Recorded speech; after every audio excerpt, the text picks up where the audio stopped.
Olá pessoal, saudações prevencionistas. Estamos de volta para a aula 2, cujo tema é causas do acidente. Nessa aula, nós vamos aprender que todo acidente tem uma causa. Nenhum acidente é por acaso. E as causas são os atos e as condições inseguras. Vamos lá?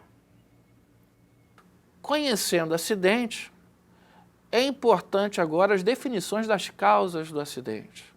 E também de uma informação importante. Acidente não é fatalidade. Às vezes nós recebemos a notícia de um acidente e falamos, que azar, coitado, que pena, puxa vida, como se aquilo fosse uma obra do acaso. O acidente, todos eles têm causa. Vamos colocar aí a exceção apenas para as questões de catástrofes. Fora as catástrofes, todo acidente tem causa. Então, se existe causa, eu posso prevenir. É só retirar as causas do acidente. E as causas do acidente, elas são divididas em dois grandes grupos. Um relativo à pessoa, o ato inseguro, e o outro relativo ao ambiente, as condições inseguras, ou condições ambientais de segurança. Os atos inseguros podem ser motivados pelo fator pessoal de insegurança. Vou dar um exemplo. Um trabalhador sai de casa, vai trabalhar, ele é um operador de máquina, um operador de uma máquina que precisa de alta concentração para a sua operação, e ele sai de casa e deixa em casa um filho com 40 graus de febre. Esse é um fator impessoal, ou melhor dizendo, um fator pessoal, que está afetando na sua concentração no trabalho e que poderá causar um ato inseguro. Se ele cometer na sua operação um ato inseguro, devido à sua falta de concentração, devido a esse fator pessoal que ele tem, né, de ter deixado um filho em casa adoentado, né, é considerado ato inseguro, que pode ser causado por esse fator pessoal de insegurança. E a condição insegura é aquela causada pelo ambiente, o ambiente inseguro. Outras definições importantes é a definição de risco e de perigo. O que quer dizer cada uma dessas palavras? E qual a diferença entre elas? Eu vou convidar vocês a imaginarem junto comigo um evento. Esse evento, na realidade, um evento não, dois eventos. O primeiro, um tigre faminto dentro de uma jaula, essa jaula bem fechada, e ainda trancada com um cadeado à sua porta. A outra imagem, bem parecida com essa, também um tigre dentro de uma jaula, só que essa jaula com a porta aberta. Qual é a situação de perigo? Qual é a situação de risco?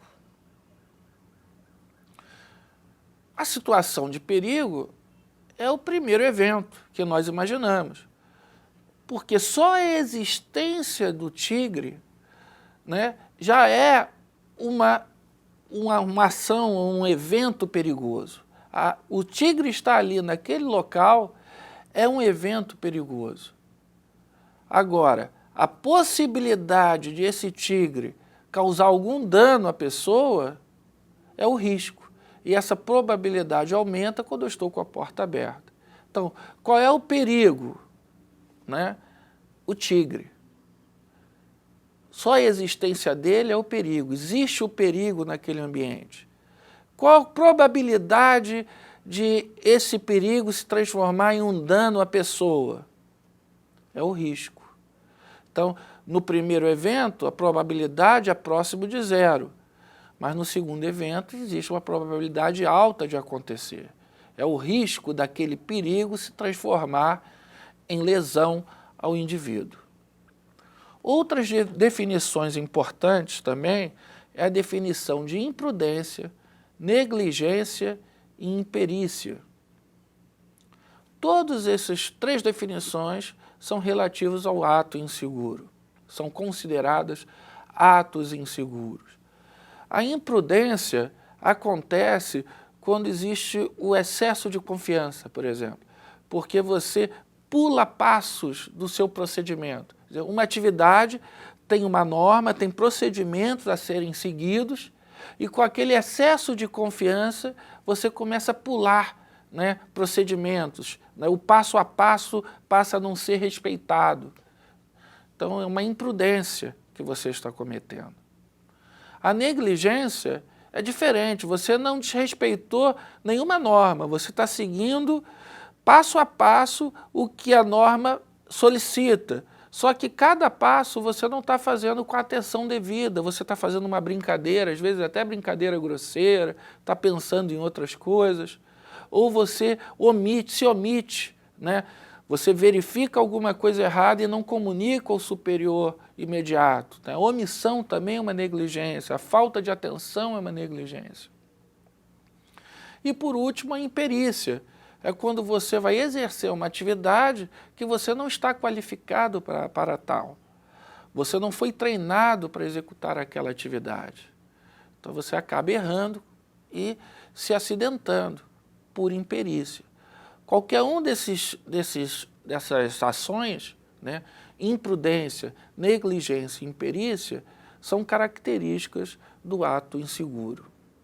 A condição insegura ou a condição ambiental de insegurança é quando a gente se depara com situações do ambiente, problemas no ambiente.